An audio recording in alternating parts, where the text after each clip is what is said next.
Wendell, Kevin, that's a show. I want to say to the audience that picture over Kevin's right shoulder is beautiful. Anyway, and one more slip. I love my T-shirt. I love my T-shirt. Yeah. I had this picture appraised on Antiques Roadshow, and it's worth $595 million. Yeah, okay. But I'm not going to sell it because I love it so much. So much. And I like living in the hood in Detroit. So who the hell needs to have it in? Remember the hood, baby. Yeah. Okay. Okay. My favorite living in the hood story by far is Salvador Sanchez. Remember the Salvador? I think it was Salvador. I remember him, the boxer.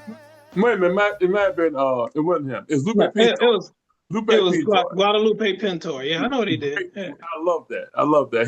He said he got the money, but he loved his old neighborhood. So he just built himself a mansion right in the middle of the neighborhood, and he still hung out with all his old buddies. That's cool. There's Lupe. He's not, he's Lupe. He's cool. Now, the one thing about Pintor that I respected is that when he won the title from Zarate, he knows he lost that fight. Oh, absolutely. Zarate. He knows he lost that fight. He knows he lost it. Yeah. And I remember, and that's when I quit watching boxing for a while. Because Jose Sullivan, he told Zarate, he said, you better knock him out. That's what Suleiman told Zarate. He said, you better knock him out. The head of WBC. Right. And then when he lost, Zarate was like stupefied. And when they put the belt around Pintor's waist, he had this look like what are you doing? What the hell is this? Yeah. Right. And I respected him for that. And he defended his title a lot. That one judge, had it close, which was bad enough. I think it was he had an 8-7 or something like that. One had it the honest judge had it real big for Zarate. It was like 11-4 or something. But that other guy that had it big for Pintor, they should have never let that guy judge another fight. They were on the tape, man. On the tape. They're on the tape, definitely, man. Because I watched that entire 15 rounds, and he beat the set out of Pintor. Pintor, he was tough. He was hanging in, and everything, but he was getting beat, and he knew it. He knew it. And when they gave him the title, he was like, what the hell? The most shocked, like, he was. Raise him up. He's like, what the hell are you doing, man? Yeah. But he did fight, and Zarate left boxing after he was so pissed off. He did. He left. I think he came back later, but his prime, his prime was past at that point. But that was just but that kind of soured me on boxing at that point. I know boxing always had a lot of corruptness to it. It did. That's always been the problem. Oh, by the way, before I forget, three things. Okay, fourth thing. The song that I was talking about, if you listen to that song "Blind" by the Holy Barbarians, you listen to it, check out. You'll hear the same. You'll hear it, especially on the chorus. Just on the chorus now. "Go Your Own Way" by Fleetwood Mac. What's the song again by the Holy Barbarians? Blind. Okay. By the way, I think me and Kevin will both agree that Holy Barbarians and Tin Machine were two side projects that were bad as hell. Oh, they were great. Yeah, both of them were great. Both of them were absolutely great. Tin Machine. Yeah, I was very happy that we saw Tin Machine live. Me too. I was very happy that we saw them live. Yeah. All the I've ever seen, that's probably one of the top two. I'm so glad I didn't miss. Yeah, that was the one-shot deal too, because they never came back around. You knew it. And we saw the Holy Barbarians at St. Andrew's Hall, and I think you would. And I remember Ian Asbury, and I counted him. Wendell, he drank 18 bottles of beer. That's a lot of drinking. And he took one, he put it in and he turned it up like this. And he drank. I said, "Dude, how the hell is he drinking all this beer?" Well, he got kind of rotund for a minute. Then he lost. Yes, he did. Yeah, he lost it. Yes, he did. Yeah. He porked it up a little bit. But I wanted to say two other things left.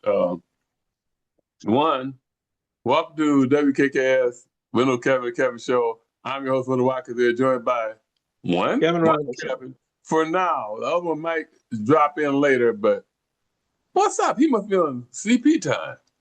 But at any rate, glad you could join us for a discussion about anything and everything. Let's get right to it.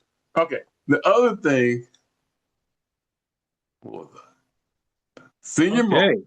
Yeah, here we go. Oh, that was all combined. That was the two things. One, don't forget to take your air cell. Don't take. I don't know what it is, but I know it's something. That's for memory loss. No, well, here's one thing I gotta say is that last week I never, mentioned your birthday on the show, man. Yeah, your birthday last Friday. That's okay. No, it's not. Yeah. So now you entered the age of crusty. Now you're a crusty old man. I'm officially a crusty old man.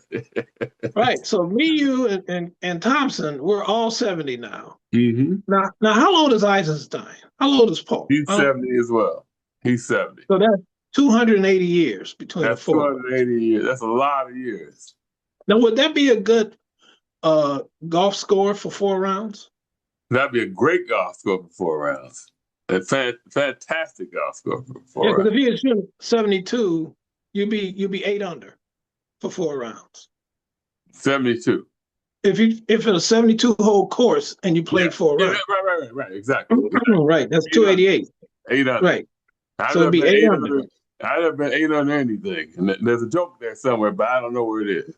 Yeah, I know. Leave that alone. That sounds like a good lead-in for Henny Youngman or Milton Berle. I've never been 8 under anything, so. Yeah. And hear the rim shot, and everybody going like this. Yeah, or what was that? There was a kind of a joke that I kind of halfway made up. But I didn't quite. This is the answer Oedipus. This is what do you have to do in order to make sure you satisfied? In order to satisfy your wife? What you have to do first? What? We're gonna leave it at that. That was. Oh, by the way, did we tell that joke about the bidet on last time on the show? I don't remember. There's a joke about a bidet. My little brother. Oh, by the way, I have a suggestion for my little brother too. But my little brother had his joke about bidet. He says it's a bidet he bought. It was very cheap. It was 15% off, and it only cost $50. You heard it, right? Yeah, you told me over the phone. Yeah, I didn't tell. I don't remember. Just say it. Just do it again. Say it again. Yeah. So it's like I got the day, 50% off. It only cost me $15. But I knew there was a problem. There's only 2 settings. The settings were public school water fountain and civil rights fire hose. But Charles, my little brother. A famous note and a fellow cast technician. He said he had a bunch of suggestions that he thought that might be interesting to talk about. And the first, there's a lineup, but we're only going to do one today. But this first one he said was, what do you think stopped hitchhiking? The whole prevalence of hitchhiking around, or you think it was the law, or you think it was the riders, or you think it was the drivers? And then he said, and between the 3 of y'all probably have some good hitchhiking stories. I know I got at least 2 or 3, but I'll only tell one if requested. Yeah, I've never hitchhiked. You never hitchhiked? Hitchhiked. Now, what stopped you from hitchhiking? Your nylon stockings? No. Or what? I don't get in the car with strangers. And no, that's plus, that's not what your mama said. No. I didn't say that. Okay, you want me to get started on Francis? We can go right ahead. Kevin, get in the car, Kevin. Get in the car. Okay. Oh my goodness. They say, what do you think stopped the prevalence of hitchhikers? try serial killers. Okay. Yeah. I think it was a combination of a lot of things, but I think there's a lot of things. Yeah. The social climate changed quite a bit, and But I had this one hitchhiking story which I used to tell a lot, which is probably my favorite. Because like I didn't hitchhike a lot, but here and there I did. You know, all in the city. I never went that cross country, but sometimes I was just cheap, right? And I didn't have any money, and I said, "Shoot, I'm gonna spend my bus fare on candy or whatever, or cigarettes." I don't remember, but anyway. But I said I'll just hitchhike because I didn't mind walking. I was coming home from I was going to Wayne State. You stay up there on the Dexter bus come by, or I said, or I put my thumb out until if the bus didn't come, if somebody picked me up before the bus came by, I jump in the car, and I only did that like 3 or 4 times, and Right. 3 out of 4 times people just drove me as far as there, drive me. I walked the rest of the way, and it was cool, you know, real nice, generally nice people, right? But one time this guy picked me up, and he was like a stereotypical Chrysler worker. You know, he's like a regular guy, just like everybody's father or uncle, right? Hey, young man, I see you going to school. And we were driving along. I said, yeah. And he was like, that's good to go to school, man. He's like, you don't want to end up in factory, man. Factory's a good job, but it's a hard job, man. I've been there for a long time, man. And, you know, that guy's kind of old real fast, you know. Regular talk, we're talking. Right. He goes, yeah, so I just, you know, I was saying, man, what are you studying? He goes, said, what are you trying to do? I said, well, I think I'd like to be a history teacher. He goes, oh, that's good, man. It's good to see a young man like yourself. When I was coming up, it was harder for a young black man to get to school and do that thing. And can I suck your dick? I said, what? I didn't do all that. I was like, what? He goes, oh, I'm sorry, man. I'm sorry. That came out of nowhere, didn't it? Yeah. So I said, man, we can get off here. I said, I don't do that kind of thing. I'm all cool. And he goes, oh man, I'm sorry. I'm sorry. Keep driving. And we didn't say anything for around, you know, 8 or 9, 10 blocks, 12 blocks. He goes, yeah, man, I've been working out there, Chrysler for around, you know, something like that. Yeah. It was a good job though, brother. You know, I'm gonna say you know, so you know, I said, okay. And I said, okay. And this just seems like regular again, almost, you know. It's not. Then we ran around, we were coming up through, right up near Hamilton, which I lived around a mile from Hamilton, a little less than a mile from Hamilton. We go up Hamilton right in Highland Park. He goes, yeah, man, so yeah, I'll be out there. I'll be probably retired around maybe 5, 6 years. Can I suck your dick? I said, get me out of here. Get me out of here, brother, man. Just pull him, man. He left. He goes, sorry about that, brother. Man, the first time he said that shit, I'd have been out of that car at the first stoplight. Okay.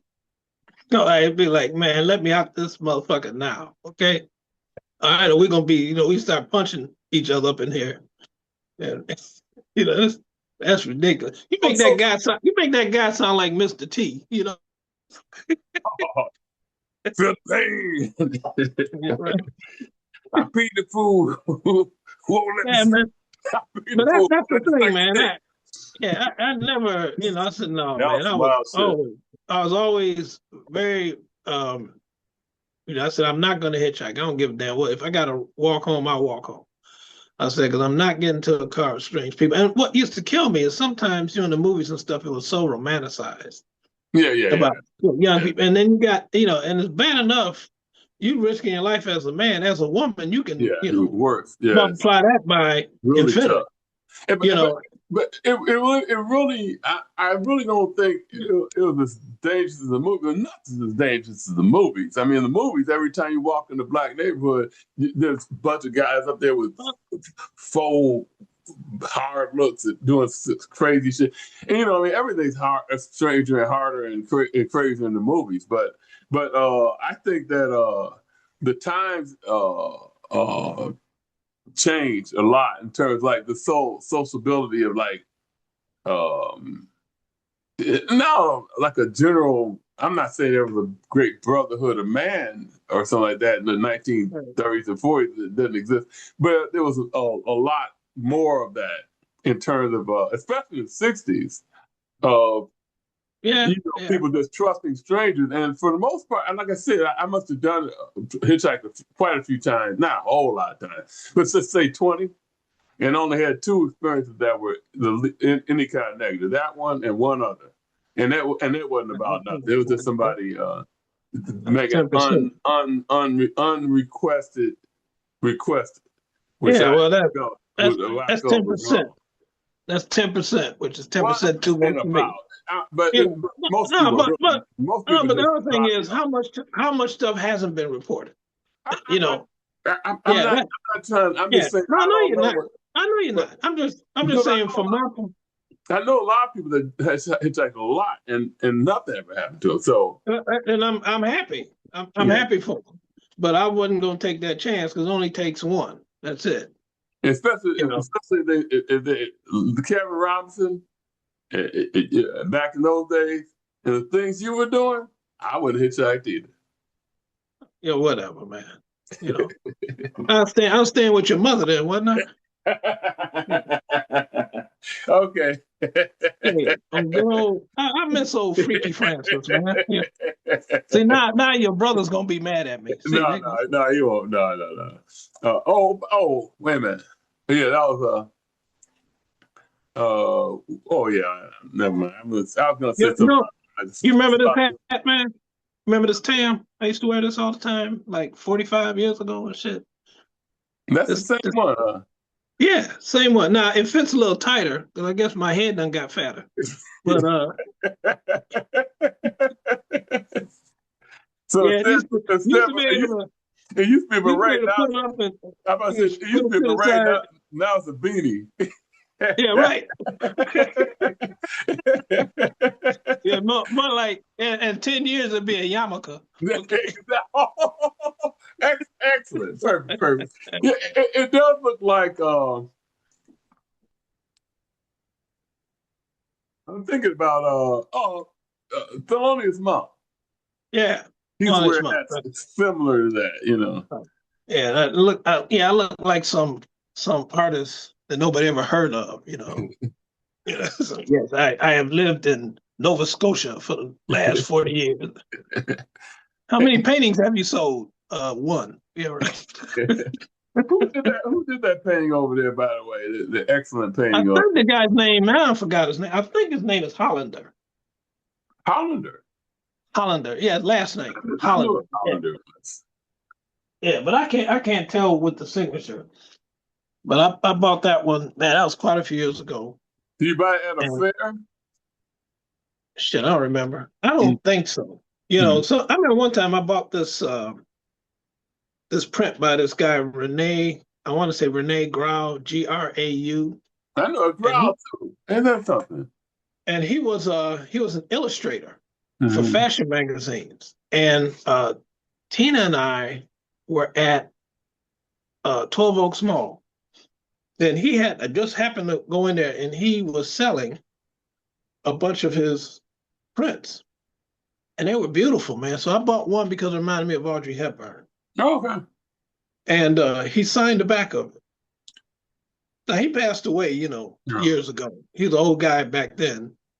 So I probably had that one I bought after Tony was born. So it's like 30 years old, something like that. Mm-hmm. And but he was a fashion illustrator, and he had quite a crowd out there too, man. He's a really nice guy, really nice dude, man. He signed the painting. Where was that in Ann Arbor, you said? No, 12 Oaks Mall. Oh, 12 Oaks Mall, you said 12 Oaks Mall. 12 Oaks Mall, man. Novi, I believe. It's in Novi. Novi. Yeah, man. Come on back, Novi. Come back, be too black. Come back with that. Whatever. Yeah, man, you need some calm down medication. That's what you I don't know what I need, but I'll tell you I need it, baby. God damn it. Be like, yeah, hey, calm down for your manic friends. Yeah, man. But yeah, look, I just decided to pull this hat out, man. Tomorrow I gotta go get my hair cut, man. I was And the beard is getting semi Santa Claus there. yeah, man. You know, I don't get, you know, at this point it's not a haircut. I'm more like I'm getting shorn. You know, like it's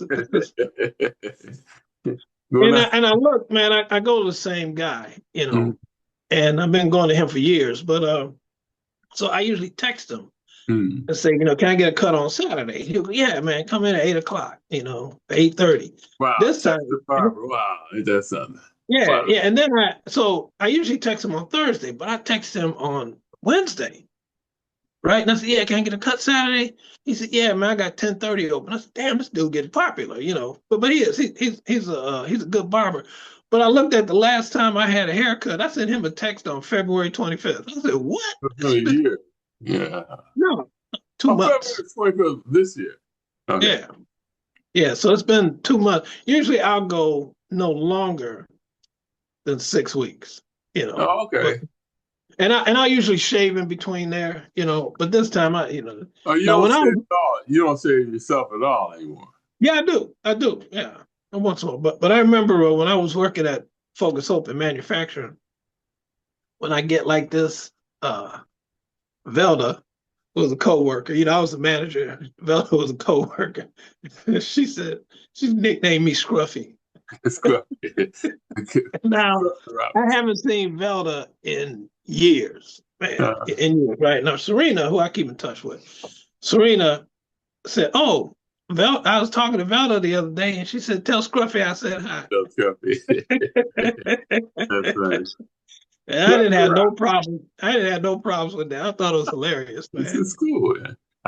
It's funny you're talking about barbers. Last time I went to a barber regularly, they didn't have appointments, and they definitely had texts. Because last time I went to a barber regularly, it was like 1999. Yeah. Yeah. Well, yeah. No, he you text him, and then you know you can pay by credit card. Wow, man! And bro. he has a swipe on his phone. He can swipe it on his phone. He puts a swipe on the phone. Yeah, they got a little device. Oh man, No. No! You didn't catch the joke. Oh, swipe. Okay, man. Stop, man. That's phone 6. You're going to your iceberg slim mode now. You know. I remember one thing that really didn't miss about the barber. I used to go to this guy named Mr. Williamson. He was over in Highland Park, right off of Woodward. It's like 2 blocks off from Davidson or so. He was a cool guy. He was cool. He went insane later, but he was cool when he lost mine. Last time I saw, in fact, I was doing my route over in Delaware. I was on Delaware Street, and then this guy came by. He goes, "Hey, mailman, can you tell me how to get to something?" I said, "Mr. Williamson." He goes, "Yeah." I said, "You know who I am?" I said, "Yeah. Yeah, oh yeah." He kind of, but he didn't know who I was. And poor Mr. Williamson, but he was cool. He was cool as hell. He was a real nice guy, like an old-fashioned barber, right? But the guy that he had, his partner, he must have been like the first of the great black Republicans. He was an asshole too, and he would talk all this stuff about stuff he didn't have the slightest knowledge of. But he knew what you had to do. And it was always something crazy. Yeah. Get rid of this. Get rid of fill in the blank. Get rid of, you know. Man. No, the barbershop. I was so glad and I had to go back to that because I like Williamson, but whenever he was in, I was like, just leave that son of a bitch talk that crazy shit. Well, I remember I used to go to, once in a blue moon, my mother would send me down to Chico's Barbershop. It was on Bloom, Nevada. Chico's Barbershop. and Chico was funny. Chico was one of those guys. He looked like a old boxer's corner man. You know, he like little gut on him. He had the process, but it was combed straight back. You know, wait, that's every barber I ever met. Yeah. And he always had National Enquirers in there. Back when National Enquirer would show all sorts of shit in there. And my dumb ass would go in there and read them and get scared shitless. You know, when I went home, man, they talked about, I remember this woman named Billy. Her name was Billy, had a picture, you know, she said there, Billy was murdered, and how they discovered she was murdered. this kid was walking down the street and he started kicking a bag and her head rolled out. Now you know, they was making all this up, but but when you're 9 years old. Hold on 1 second. Hey, William, I can't talk right now. We're doing our show. Okay, see ya. Okay, call you back. Bye-bye. Bye. Yeah, so Oh, that's not. yeah, so that scared put your phone on mute. No, I'm just joking. You don't need to. I don't know. I forgot that. You're absolutely right. And I forgot again. Okay. Yeah, all right. So so that was Chico's. Now we had another one. I want to say there was a husband and wife team named McWhirter. They were on 7 Mile in Healy. Oh, okay. Really? Right by Georgia's house.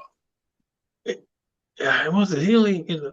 Whatever it was. It was right up the street. I can walk from Stockton, go straight up. Mm-hmm. I think that was Healy. That's Healy. Yeah. Mm-hmm. And it was 2 of them. So the husband and wife team. The wife, she can cut the hell out some hair. Husband was terrible. He was brutal. Terrible. And my mother would give me the money and I'd go up to the McWhirters and whatever you do, Kevy, you wait on Mrs. McWhirter. And whenever you went up there, you could see 10 people sitting in there. She's cutting hair. He's sitting in the barber chair with his legs crossed reading the newspaper. Because everybody was up on that, huh? Well, yeah. And he was a nice guy and everything. Yeah, but just couldn't button the barber. Yeah, man. And then I went to one on West Chicago called Blends, Mr. Blends. So on West Chicago and long way from your home there. And Schaefer. And this is years ago, man.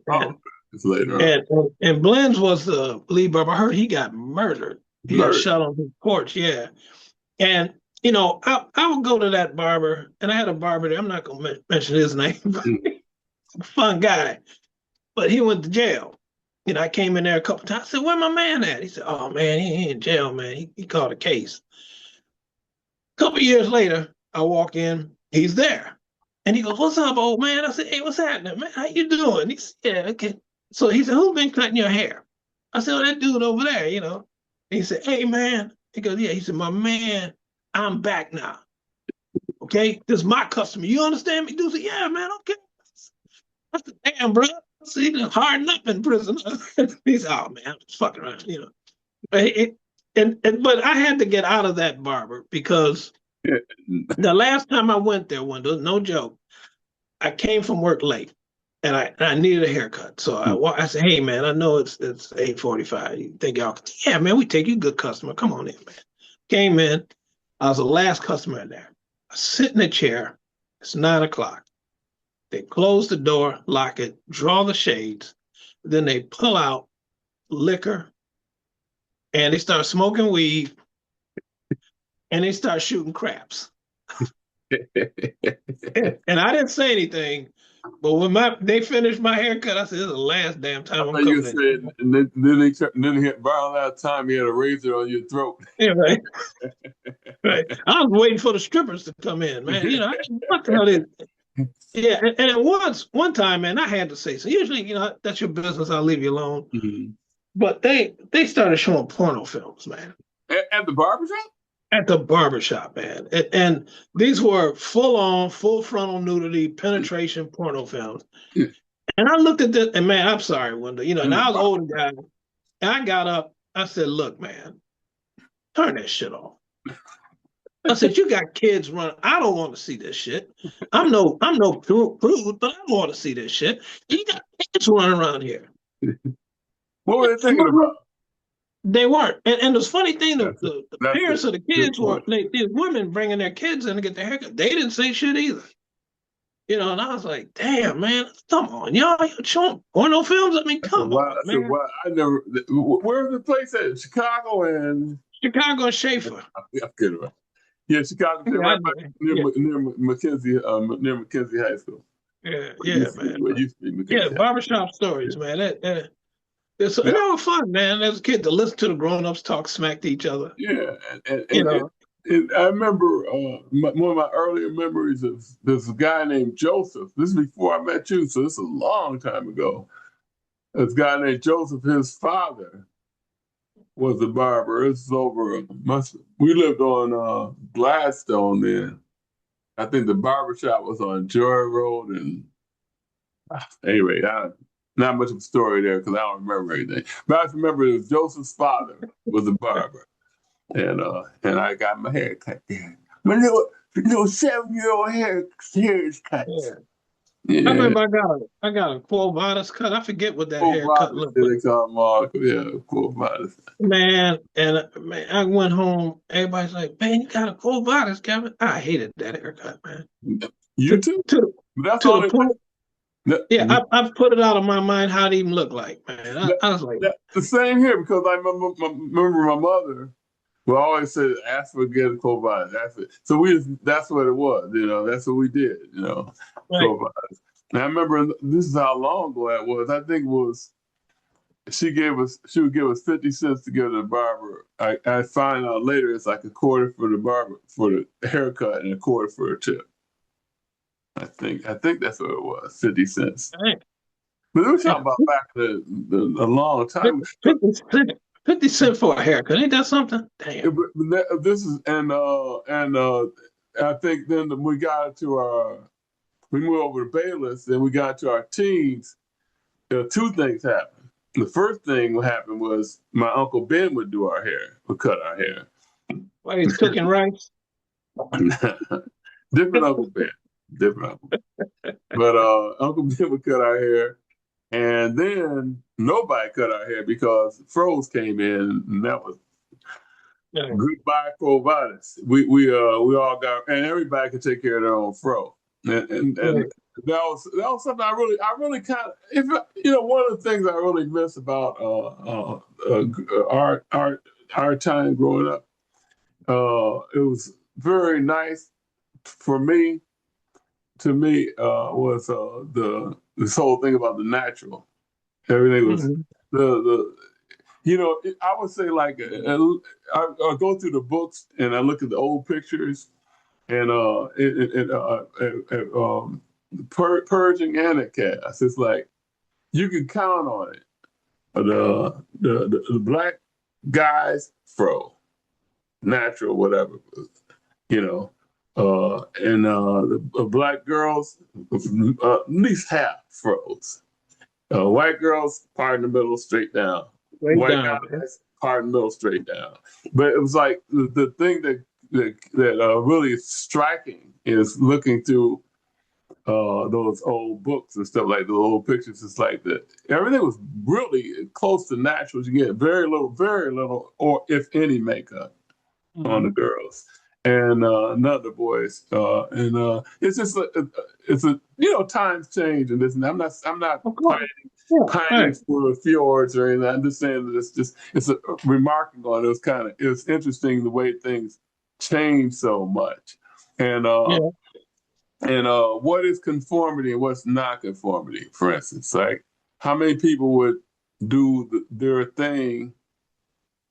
How many people know what their thing is? I'm jumping, but there's this guy I worked with for a long time at the post office. Cool guy. The supervisor. He was a cool guy. Mr. Supervisor like him, Mr. White. I won't get into his first names or anything. Mr. White was cool. He was a nice guy. Very, very nice, clever, comical, good guy. And he always had a jerry curl. When I got there in 85, he had a jerry curl. 86. He had a jerry curl, and he still had a jerry curl. That's all I remember. He retired, and I saw him later out someplace. He still had a jerry curl. But that jerry curl was fitting. And as far as I know, it still does. It wasn't a jerry curl. That's George White. It's not his hair. That's George White. That's his style. This thing is cut, so to speak. And I wonder how many people back when we were growing up in school, if they didn't feel the conformity thing, how many of them would still have froze or still not worn makeup? You know what I mean? And how many of them would have done something different? But all that to say that I don't know. It's just I think too many people make too much about those kind of things, and I take off my hat to people like George White, who I know he likes his hairstyle. He's going to keep it regardless if he's the only one or he's one of many. That's what he likes, and that's what he's going to keep. Well, the great Bobo Brazil had a process. Oh, Brazil. all the way through the damn near the 90s. Then he finally caught up and had a small fro. I said, Jesus, Bobo. Wait, Yeah. no, wait a minute. I'm about to do a Red Fox. Yeah, he did. He had he did. I can't. Oh, you got your assignment, if you accept it, is to find a picture of Bobo Brazil. Hey, this is Kevin Thompson. We're joined by Kevin Thompson. What the hell are you talking about? Find that picture. We're talking about Bobo Brazil with a fro, a natural. I can't even picture that. He had a natural. Yes, he did. He was always behind. He was always behind the times. Bobo was always. I thought he had a punk. I thought he had a wave. We were just talking. He always had a process, and all the time, even when processes work out, he still had a process. I can't imagine Bobo with a fro. Well, hold on before I lose this thought, man. This is what I really want to tell you. And to tell me how times change. So, we first went to Farwell, and I remember this distinctly. That was when, we had some white kids at Atkins. But we went to Farwell, damn near like half and half, Right. And I remember sitting in a class, and I heard these guys saying, "Oh, that's my boyfriend. That's my boyfriend." And I remember that threw me. I said, "What the hell are you talking about? That's your boyfriend? I mean, he dating this guy or something?" Oh, the guy saying that's your boyfriend. Yeah, guy saying this. That's my boyfriend. That's my boyfriend. I said, "How's that your boyfriend?" I mean, you're 12. I said, "How's that your boyfriend?" Guy said, "No, that's my friend, but he's a boy, so we call him my boyfriend." Right now, where I come from, that's my buddy. That's my friend. Now if you were with the girl and y'all supposed to be going together, that's your girlfriend. Otherwise, that's your friend. So that was part of the transition when you heard guys say boyfriend. And it didn't mean anything in a gay context. Yeah. But it was still something that one of those little transformative moments that you got to go through. When you're growing up, and that's the beauty of getting out of your environment and going into another environment. But you just said the key phrase in that was growing up. Some people never grow up. Their whole thing is wherever they learn early on, and anything outside of that mode. That's crazy. That's sick. Why are you doing that? Because I'm not you, motherfucker. Okay, calm down. Calm down. I'm just saying, but it's one of those things. I know what you're saying. No, I'm not even. It's just one of those things. You're 12 years old. You should be able to figure out. Oh, these guys talk different than I do. They do something in a different way than I do. Well, the white thing, though. That wasn't a white thing because I never heard any other guys talking like that, saying my boyfriend. I never. You heard that? I never heard that. It's not necessarily it's a white thing; it was their thing, but it wasn't Kevin's thing. That's the key. It's what somebody else is doing, and to recognize it is what somebody else is doing, as opposed to wrong or evil or bad or weird. All the other stuff that a lot of people get into, and they never learn. They're like 60 years old, still thinking the same thing. I never saw that before. It's like, what the hell? You ever grow up? Grow the hell up. There's 8 billion people in this world, and they aren't all you. In fact, none of them is except you. Hey, Kevin, I wanted to say something. I want to say something to you, brother, that me and Wendell said earlier. I said between me and you, Paul Eisenstein and Wendell, we're 70 years old each, which is 280 in totality, which would mean in a 4-round golf tournament, we would be 8 under par. But Since we're not playing golf, we're just under par.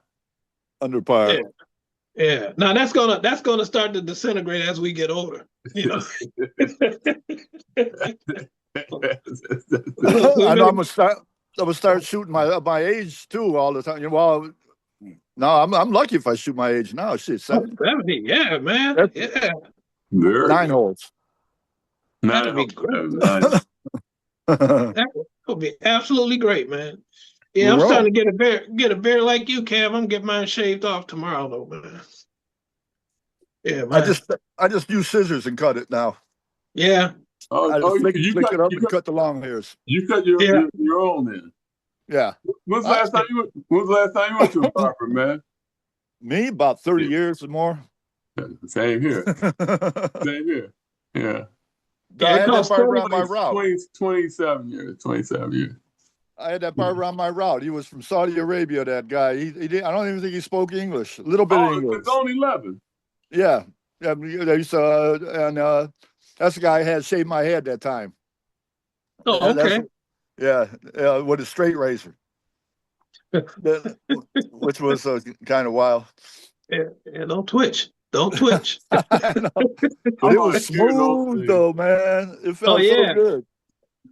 When I would shave, I usually shave with like clippers, just run it through there, and then it leaves a little stubble there, which is fine. Because when I used to, I would shave like that, then I would pull out a razor to shave everything. Man, I just looked too smooth. And Wendell had a nickname for me, but we won't say what that was. I can only imagine. I think yeah. Think back. Please do that. Yeah. So. Do your eyebrows, Kevin. Can you still do the eyebrows? Me? They're grayer, so you can't see it as much. But it used to be. Right. I don't know how the hell you used to do that. Who, me? No, Kevin. Ralph. Oh, no, I can't. Yeah. You remember Jerry Tolbert used to be able to take his lips and turn them inside out. I see that. He used to turn them inside out, man. What about the people that pull their eye? Oh man! Oh yeah, I can't stand it. I still do that. I can't do that thing anymore. You don't have to do it, Wendell. You don't have to do it. The rolling eyeball. We've done that. We've gone through that shtick before. Yeah, we don't need that. We don't need to see everything. Take your teeth out, Wendell. So. I could roll my belly. No, we're really disintegrating. We've been talking about junior high school so much. We're going right back. That's right, going right back, man. Now, that was my last fight. Was in junior high school, man. Fight? I tried to stay away from fight. Last fight I had was in junior high school, man. In Miss Macklin's class. I'm not going to tell you who. They might be listening. Well, describe what happened. No, I was sitting behind him, and he would keep taking his elbow when I was trying to write and hit my pencil, make me. I said, "Man, why don't you quit doing that?"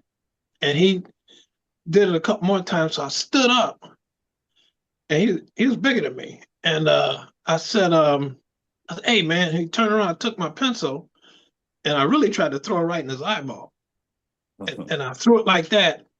And that distracted him enough for me to start punching his ass, If I started punching him, he couldn't get out of the chair. So he was my size now, So I was beating his ass. Miss Macklin. I remember who this was. I'll tell you offline. No, I think yeah.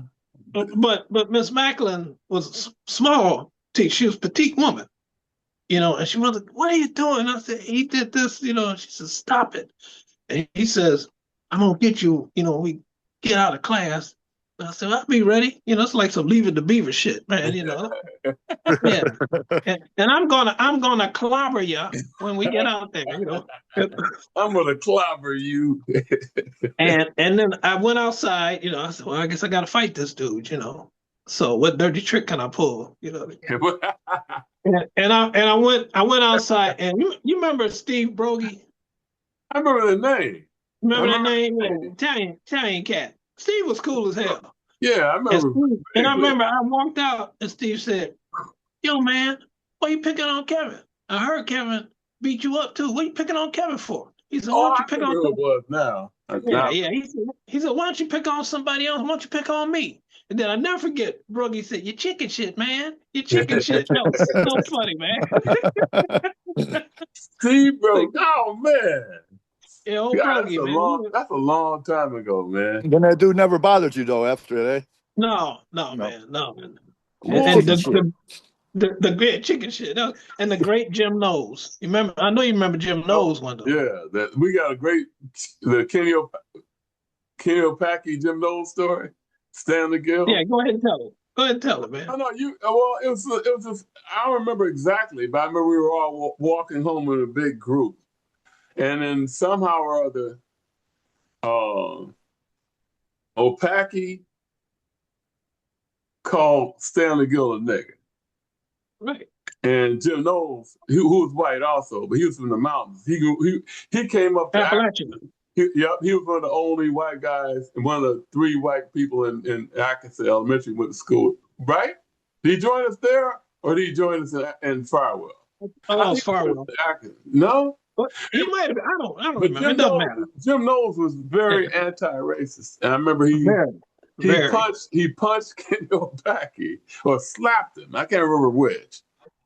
But then he went over to Stanley. This is the part that makes it a story. Right. He went over to Stanley. He said, "Don't you ever let anybody call you that again." That's right. That was Jim. You know, get a haircut. Yeah, Jim was really, cool. Ahead of his time, being from Appalachia. I got one with him, and we used to have these little fights between homerooms, and they were like not fight like you try to knock each other up, but you punch it in the chest, you don't hit nobody in the face, just dumb junior high school shit, right? Not real. So Twyler was on my homeroom. Jim Knowles in another homeroom, right?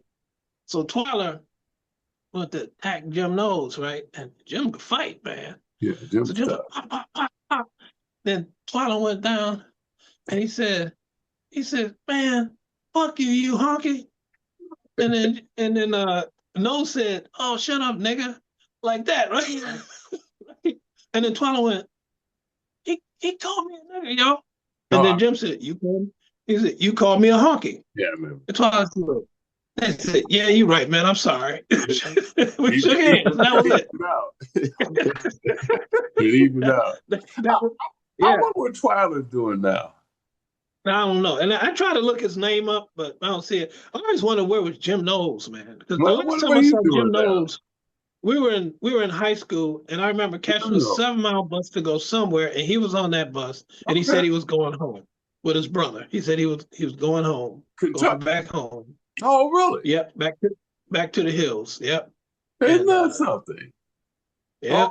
I always like Jim, man. Jim Knowles is cool. Remember what we're talking about? I go on forever about it. What was his name? Velton?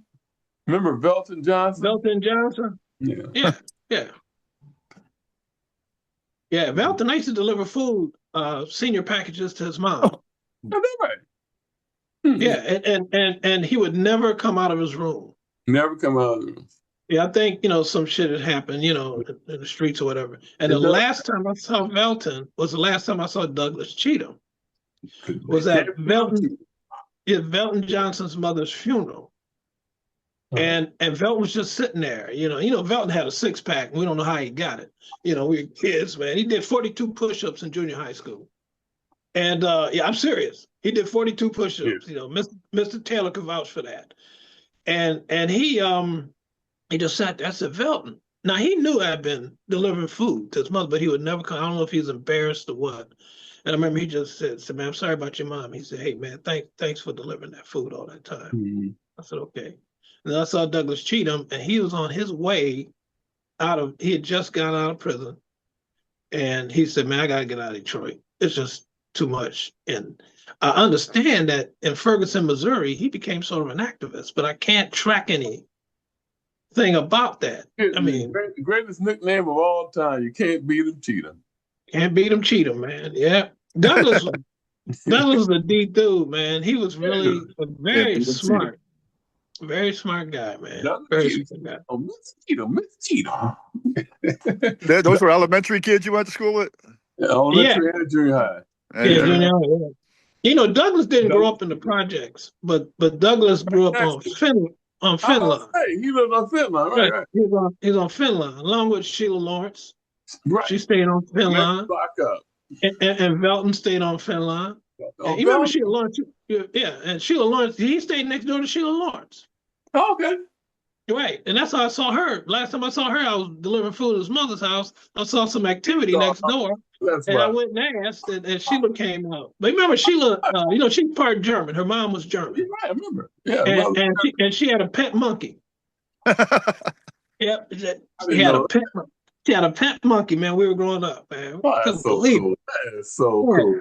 That monkey. Pet monkey. Yes, she did. Yep. Her mom was cool people too. I Yeah. never met her dad, but I met her mother. Mm-hmm. You know, and she said, yeah, we got a monkey. I said, damn, we got a pet That's monkey. so cool. I can't imagine having a pet monkey. That's a lot Oh, of people. Oh, hey, Kevin. We're coming toward the end, but I was wondering, Kevin T. Do you have a hitchhiking story at all? hitchhiking? Yes. No, I never went. I never hitchhiked. But one time I had dropped my dad off at work up on Mountain Road in like 19 Mile up there. He worked at Ford's. And coming home, I was stopped at a light. I think it was about, I don't know, 13, 12 mile. And it was summertime. I had the windows down. All of a sudden, I heard somebody yell out, "Hey, freak!" And I look, and there's this hippie dude. He's coming running up and say, "Hey, man, can I catch a ride?" And he was opening the door before I could say it. He said, "Yeah, come on, man." And so we just got in the car, and I drove him down a couple of miles, and he got out and said, "Thanks."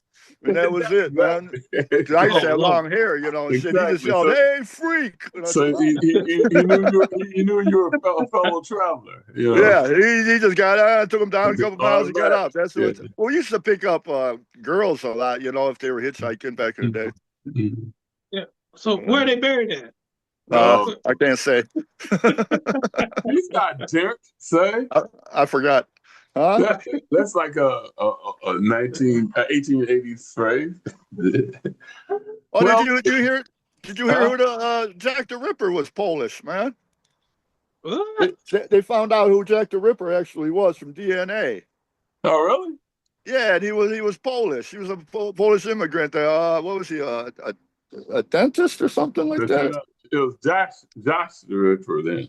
Yashu the Ripper. Yashu. Yeah, yeah. No, that's John. Well, it's Jackie John. Yashu the Ripper. Man. I don't know if I go to a dentist with the last name of Ripper. You know? Or you go like the Three Stooges. You pull them, I yank them. Pull them, Dr. Yank them. Yeah, right. Yeah. I'm Mr. Ripper. Sorry, we're out of Novocaine. You know, you'll be screaming at the top of your lungs. Yeah, right. How people with bad teeth handle it before they fell out. They just fell out, man. Yeah, or pain, if they pain until they fell out. Pain until they fell out. I had a tooth pulled one time, and I know that never go to a place that calls himself the tooth doctor. You know, that's a problem. It's a problem there. And I went in there, and this woman, she was a dentist. So she's sitting there, and she shot me with Novocaine, but she shot the wrong tooth. Mm. So when she went in, she started pulling. I'm like, I'm grunting. My leg's going up. She said, just hold still. She pulled it up. I said, there was no anesthesia on that tooth. And she go, oh, I'm so sorry. Man, I swear to God, I want to punch somebody so bad. That was the most intense pain outside of me breaking my ankle that I've ever felt. Wow.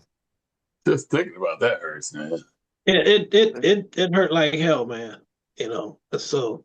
Damn, that's how they always used to do it in the old days, then, eh? Yeah, I know. You shot a whiskey or something, man. Have a drink and then go to it. Yeah, man. Or amputate, getting your leg amputated, man. There's one sharp saws and fast arm.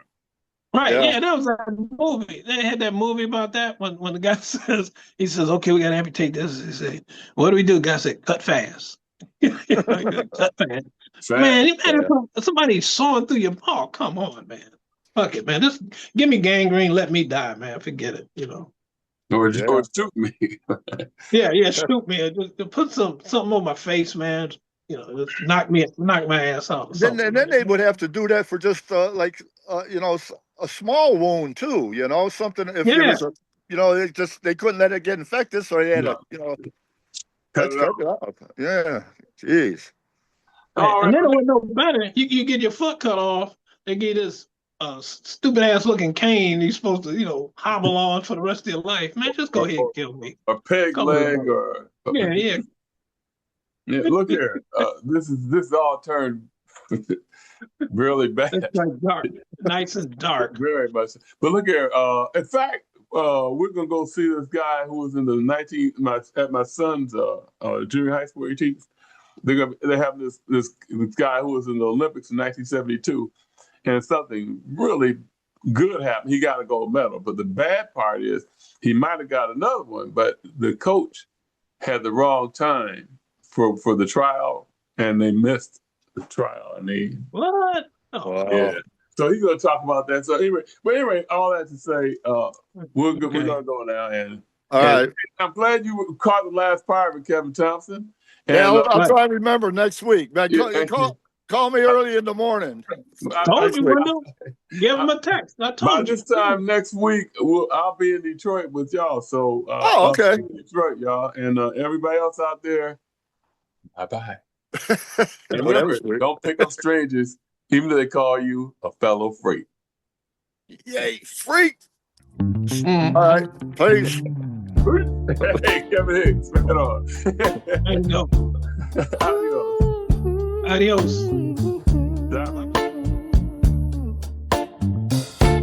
Wendell, Kevin, that's a show. We talk about things you wanna know. From the bay we come to you with the freshest point of view. Watkins leads the way.